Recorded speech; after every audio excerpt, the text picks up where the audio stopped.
നിങ്ങളുടെ മക്കൾ പഠിച്ചത് മറക്കുന്നുണ്ടോ?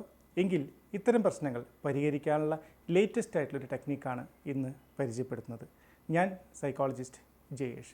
ഇനി മുതൽ നിങ്ങളുടെ മക്കൾ പഠിക്കുന്ന സമയത്ത് ഓരോ 25 മിനിറ്റ് കഴിയുമ്പോഴും 5 മിനിറ്റ് ബ്രേക്കും ഓരോ 1.5 മണിക്കൂർ കഴിയുമ്പോഴും 15 മിനിറ്റ് ബ്രേക്കും എടുക്കാനായിട്ട് ആവശ്യപ്പെടുക. ഇങ്ങനെ 25 മിനിറ്റ് കൂടുമ്പോൾ 5 മിനിറ്റും 100 മിനിറ്റ് കൂടുമ്പോൾ ഒരു 15 മിനിറ്റ് കൂടി ബ്രേക്ക് എടുത്ത് പഠിക്കാനായിട്ട് ശ്രമിച്ചു കഴിഞ്ഞാൽ പഠിച്ചത് ഒരിക്കലും മറന്നു പോകത്തില്ല. അതുകൂടാതെ പരീക്ഷയ്ക്ക് ആ ക്വസ്റ്റ്യൻസ് വരുമ്പോൾ സുഖമായിട്ട് ആൻസർ ചെയ്യാനായിട്ട് സാധിക്കും. പോമോഡോറോ ടെക്നിക്ക് എന്നാണ് ഇതിനെ പറയുന്നത്.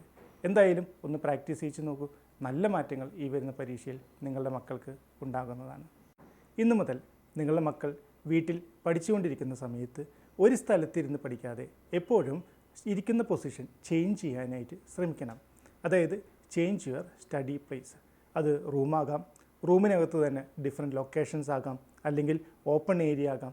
മറ്റേത് സ്ഥലത്താണേലും ഓരോ 1 മണിക്കൂർ കഴിയുമ്പോഴും പഠിക്കുമ്പോൾ ചേഞ്ചിങ് പൊസിഷൻ മാറ്റിക്കഴിഞ്ഞാൽ ഇരിക്കുന്ന പൊസിഷനും പഠിക്കുന്ന പൊസിഷനും മാറ്റിക്കഴിഞ്ഞാൽ പെട്ടെന്ന് ഓർമ്മയിൽ നിൽക്കുവാനും പിന്നീട് ചോദ്യങ്ങൾ വരുമ്പോൾ പെട്ടെന്ന് ഓർത്തെടുത്ത് മികച്ച രീതിയിൽ ഈ വരുന്ന പരീക്ഷയെ അഭിമുഖീകരിക്കാനായിട്ട് നിങ്ങളുടെ മക്കൾക്ക് തീർച്ചയായിട്ടും കഴിയുന്നതാണ്. എന്തായാലും ഒന്ന് പരീക്ഷിച്ചു നോക്കൂ. അതിൻ്റെ മാറ്റങ്ങൾ കാണാൻ സാധിക്കും. നിങ്ങളുടെ മക്കൾക്ക് പഠിച്ചത് മറക്കാതിരിക്കാൻ സഹായിക്കുന്ന ഒരു ടെക്നിക്കാണ് ഇനി പറയുന്നത്. നമ്മളൊരു ഫിലിം കണ്ടു കഴിഞ്ഞാൽ പലപ്പോഴും അത് മറക്കാതിരിക്കുന്നത് നമ്മളതിനെ ഇമോഷണലി കാണുന്നതുകൊണ്ടാണ്. അതുപോലെ തന്നെ നിങ്ങളുടെ മക്കൾ ഇനി മുതൽ പാഠപുസ്തകങ്ങൾ വായിക്കുമ്പോൾ അതിനകത്തുള്ള ഓരോ സീൻസും, അത് സങ്കടമാകാം, സന്തോഷമാകാം, എക്സൈറ്റ്മെൻ്റ് ആകാം, എല്ലാം ഇമോഷൻസ് ഉപയോഗിച്ച് അതിനെ മനസ്സിലാക്കാനായിട്ട് ശ്രമിച്ചു കഴിഞ്ഞാൽ ഒറ്റ തവണ പഠിച്ചു കഴിഞ്ഞാൽ തന്നെ പിന്നീട് ഒരുപാട് കാലം ഓർത്തെടുക്കാനായിട്ട് കഴിയുന്നതാണ്. അതുകൊണ്ട് ഇമോഷൻസിലൂടെ ഒന്ന് പഠിച്ചെടുക്കാനായിട്ട് നിങ്ങളുടെ മക്കളെ ഒന്ന് പ്രാക്ടീസ് ചെയ്ത് നോക്കൂ.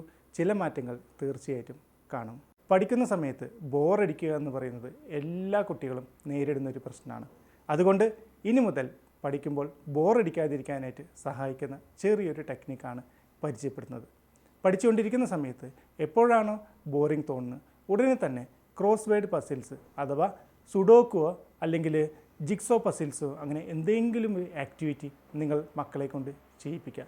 സോ ഈ ഗ്യാപ്പുകൾക്കൊക്കെല്ലാം ക്രോസ് വേർഡ് പസിലുകളോ സുഡോക്കോ ഒക്കെ ചെയ്യുമ്പോൾ മൈൻഡ് ഒന്നും കൂടി ഷാർപ്പാവാനും കോൺസെൻട്രേഷൻ വർദ്ധിക്കാനും ഫോക്കസ് ചെയ്യാനും കഴിയുന്നതാണ്. ഇതിലൂടെ ബോറടി വളരെ എളുപ്പത്തിൽ മാറ്റിയെടുക്കാനായിട്ട് സാധിക്കും.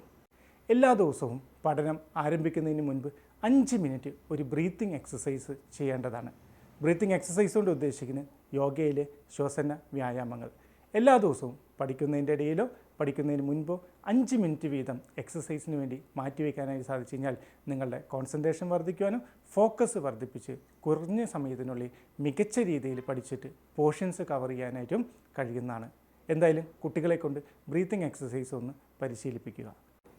പരീക്ഷാ കാലഘട്ടത്തിൽ എല്ലാ കുട്ടികളും സാധാരണയായിട്ട് ചെയ്യുന്ന ഏറ്റവും വലിയൊരു തെറ്റാണ് ഉറങ്ങാതെ പഠിക്കുക എന്നത്. പക്ഷേ ഉറങ്ങാതെ പഠിച്ചു കഴിഞ്ഞാൽ ഒരിക്കലും നിങ്ങൾക്ക് പഠിച്ച കാര്യങ്ങൾ ആ സമയത്ത് ഓർമ്മയിൽ വരില്ല. അതുകൊണ്ടാണ് പലപ്പോഴും നിങ്ങൾക്ക് ക്വസ്റ്റ്യൻ പേപ്പേഴ്സ് കിട്ടുമ്പോൾ നാവിൻ്റെ തുമ്പത്ത് അഥവാ tip of the tongue phenomena ഉണ്ടാകുന്നത്. ഇത്തരം പ്രശ്നങ്ങൾ പരിഹരിക്കാനുള്ള ഏറ്റവും നല്ലൊരു മാർഗ്ഗമാണ് നന്നായിട്ട് നിങ്ങൾ ഉറങ്ങുക.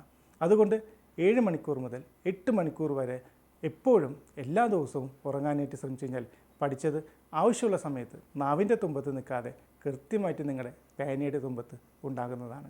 നിങ്ങളുടെ മക്കൾക്ക് ഈ വരുന്ന പരീക്ഷയെ കോൺഫിഡൻസോട് കൂടി നേരിടാനായിട്ട് സഹായിക്കുന്ന ചെറിയൊരു ടെക്നിക്കാണ് ഇനി പറയുന്നത്.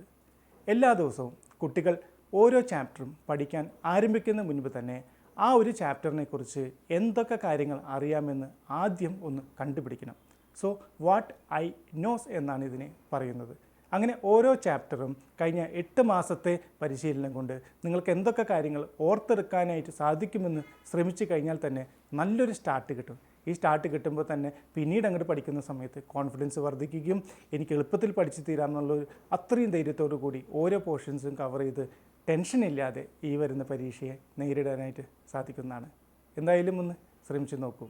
മിക്കവാറും കൺസൾട്ടേഷന് വരുന്ന എല്ലാ പേരൻസും ചോദിക്കുന്നൊരു ചോദ്യമാണ് ഏത് സമയത്താണ് കുട്ടികളെ കൊണ്ട് നന്നായിട്ട് പഠിപ്പിക്കേണ്ടതെന്ന്. പലപ്പോഴും ഓരോ കുട്ടികൾക്കും ഡിഫറെൻ്റ് ആയിട്ടുള്ള ലേണിംഗ് സ്റ്റൈൽ ആയതുകൊണ്ട് ഇന്ന സമയമെന്ന് നല്ലത് ഇല്ല. മികച്ചത് നമുക്ക് ഡിസ്ട്രാക്ഷൻസ് കുറവുള്ളതും മൂഡ് നന്നായിട്ട് ക്രിയേറ്റ് ചെയ്യാവുന്ന സമയങ്ങളാണ് നല്ലത്.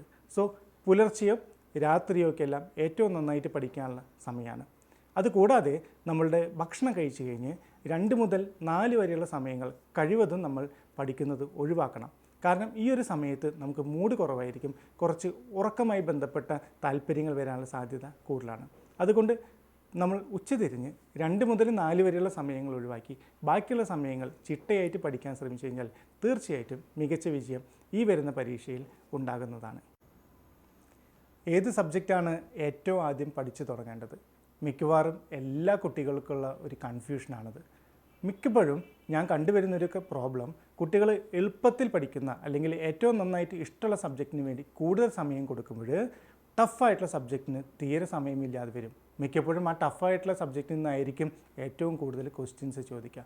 അതുകൊണ്ട് നിങ്ങൾ ഈ വരുന്ന പരീക്ഷയിൽ ഏറ്റവും ടഫായിട്ടുള്ളതും നിങ്ങൾ ഏത് ഏരിയയിലാണോ വീക്കായിട്ട് തോന്നുന്നത് ആ ഏരിയയ്ക്കാണ് കൂടുതൽ ഫോക്കസ് ചെയ്യേണ്ടത്. അതുകൊണ്ട് എല്ലാ ദിവസവും നമ്മളുടെ പഠനം ആരംഭിക്കുമ്പോൾ തന്നെ ആദ്യം നമ്മൾ എടുക്കേണ്ടത് നമ്മൾ വീക്കായിട്ടുള്ളതും അല്ലെങ്കിൽ നമുക്ക് ടഫായി തോന്നുന്ന സബ്ജക്റ്റുകളാണ്. ഈ പോർഷൻസ് കൃത്യമായിട്ടും ഇപ്പോൾ തന്നെ പഠിച്ചു തുടങ്ങാനായിട്ട് സാധിച്ചു കഴിഞ്ഞാൽ ഈ വരുന്ന മാർച്ചിലെ പരീക്ഷയിൽ മികച്ച വിജയം നിങ്ങൾക്ക് നേടിയെടുക്കാനായിട്ട് കഴിയുന്നതാണ്. എക്സാം സ്ട്രെസ്സ് കുറയ്ക്കാനായിട്ട് സഹായിക്കുന്ന ചെറിയൊരു ബ്രീത്തിങ് എക്സസൈസാണ് ഇനി പറയുന്നത്. എല്ലാ ദിവസവും പഠനം ആരംഭിക്കുന്നതിന് മുൻപ് 5 തവണ വീതം മൂക്കിലൂടെ ശ്വാസം എടുത്ത് വായിലൂടെ വിടുവാനായിട്ട് ശ്രമിക്കണം. വളരെ സാവധാനം മൂക്കിലൂടെ ശ്വാസം എടുക്കുകയും എടുത്ത ശ്വാസം വളരെ സാവധാനം തന്നെ വായിലൂടെ പുറത്തേക്ക് കളയുവാനായിട്ട് ശ്രമിക്കുക. ഇങ്ങനെ കളയുന്ന സമയത്ത് നമ്മളൊരു മെഴുകുതിരി ഊതുന്ന പോലെ നമ്മൾ ചുണ്ടുകളിങ്ങനെ ചുരുട്ടിപ്പിടിച്ച് എത്രത്തോളം സാവധാനം ശ്വാസം പുറത്തേക്ക് കളയാൻ സാധിക്കുന്നോ അത്രത്തോളം സാവധാനം കളയാനായിട്ട് ശ്രമിക്കുക. അങ്ങനെ 5 ടൈംസ് ചെയ്യുന്നതോട് കൂടി തന്നെ നല്ല രീതിയിൽ മൈൻഡ് കൂളാവാനും മൈൻഡ് കാമാക്കുവാനും മൈൻഡ് സെറ്റ് പ്രോപ്പറായിട്ടുള്ള റൈറ്റ് ട്രാക്കിലേക്ക് ആക്കിയിട്ട് ആ പഠനത്തിൻ്റെ ട്രാക്കിലൂടെ നിങ്ങളുടെ കുട്ടികളെ കൊണ്ടുപോയിട്ട് സുഖമായിട്ട് അന്നത്തെ ഡേ കംപ്ലീറ്റ് ആയിട്ട് ടാർഗറ്റ് ഫില്ല് ചെയ്യാനായിട്ട് കഴിയുന്നതാണ്. സോ ഈ സിമ്പിളായിട്ടുള്ളൊരു ബ്രീത്തിങ് എക്സസൈസ് ദിവസവും കുട്ടികളെ കൊണ്ട് ചെയ്യിച്ച് മികച്ച വിജയം അവർക്ക് നേടിക്കൊടുക്കുവാൻ പാരൻസ് ശ്രമിക്കുക. Thank you.